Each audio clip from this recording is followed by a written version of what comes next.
નમસ્કાર મિત્રો, હું છું શ્યામ મકવાણા અને આજે આપણે વાત કરવાના છીએ કે જીરાનું અર્ક અને ચૂર્ણ કેવી રીતે લેવું.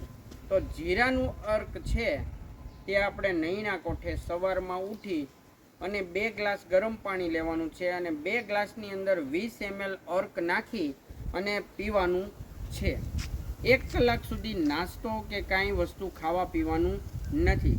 જ્યારે ચૂર્ણ છે તે ચૂર્ણ રાત્રે ખાધા પછી 1.5 કલાક પછી 2 ગ્લાસ ગરમ પાણી સાથે 2 ચમચી લેવાની છે. સાથે સાથે મિત્રો સાંજનું ભોજન છે એ 6 વાગ્યા પહેલાં લેવાનું છે. એટલે કે દી આઠમાં પહેલાં તમારે જમી લેવાનું છે અને જમ્યાના 1.5 કલાક પછી એ ચૂર્ણ લેવાનું છે. એટલે ચૂર્ણ રાત્રે લેવાનું છે, અર્ક સવારે લેવાનું છે. અર્ક લીધા પછી કલાક સુધી કાંઈ ખાવાનું નથી અને ચૂર્ણ ખાધા પહેલાં લેવાનું, ખાધા પછી લેવાનું છે. એટલે કે ચૂર્ણ તમારે સાંજે જમી અને 1.5 કલાક પછી લેવાનું છે. બંને વસ્તુ 2 ગ્લાસ ગરમ પાણી સાથે લેવાની છે. ચમચી 2 ચૂર્ણ લેવાનું છે અને 20 ml અર્ક લેવાનું છે. તો આવી રીતે અર્ક અને ચૂર્ણ લેવાનું છે.